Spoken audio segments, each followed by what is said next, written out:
मैं दोबारा आज 250 था गालिबन, और उसमें जहाँ पे नईमुर रहमान साहब है, हाफिज नईमुर रहमान साहब वो पीछे हैं, जहांगीर तरीन साहब अपने हल्के में 155 में आगे नजर आ रहे हैं 867 वोटों के साथ, और उनके मध्य मुकाबले सिद्दीक जान बलोच जो है मुस्लिम लीग नवाज के वो पीछे। जी फा साहब।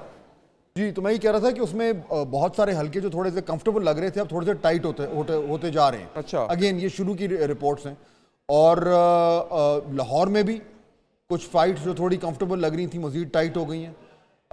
127 तो पहले से ही टाइट था, 126 भी टाइट हो रहा है, और सरप्राइजिंगली 119 भी थोड़ा टाइट हो रहा है। अच्छा, 119 में कौन है जी? मरियम नवाज और शहजाद फारूक, इबाद फारूक होते थे एमपी, उनके भाई इबाद तो फारूक वो भी थोड़ा सा कंफर्टेबल था, अब थोड़ा सा टाइट होता लग रहा है। मेरे ख्याल में ये टर्नआउट की वजह से कुछ ये चीज़ें हो रही है। बाकी अगर हम देखें इवन इन टर्म्स ऑफ जो हम सेंट्रल पंजाब की बात कर रहे थे, और इवन इन मुल्तान, ठीक है, मुल्तान में आमिर डोगर साहब बहुत टफ फाइट दे रहे हैं, JKT को भी टफ फाइट दे रहे हैं। अच्छा, और दूसरी जगह पे दूसरा हल्का, दो हल्कों से लड़ रहे हैं। अली मूस, अच्छा, तरीन साहब लोधरा से सदीक बलोच के साथ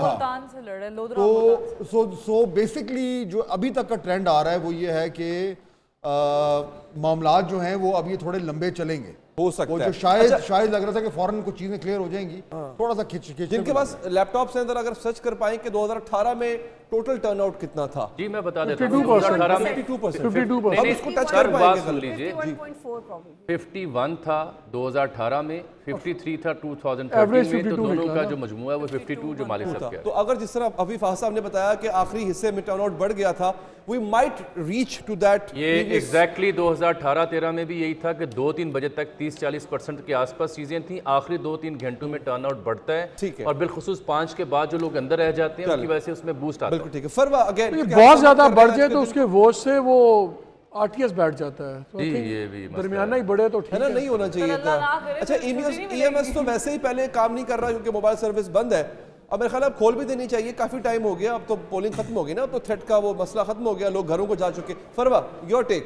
बड़ा अच्छा लग रहा है कि इलेक्शन फाइनली हो गया। हाँ, वी आर डेमोक्रेटिक कहाँ से चले, कहाँ रुके, फिर कयाम किया, फिर आगे बढ़ते रहे, तो मेरा ख्याल से ये और अच्छे तरीके से हो गया। कोई बहुत बड़ी ऐसा वाक़या भी पेश नहीं आया, तो अल्लाह का शुक्र है कि अफाम तफहीम से मामला हल हो जाए। अब जो सेकंड फेज़ है वो बड़ा इंपॉर्टेंट है। हम वोट डाल चुके हैं, अब उसमें से जो निकलना है वो बहुत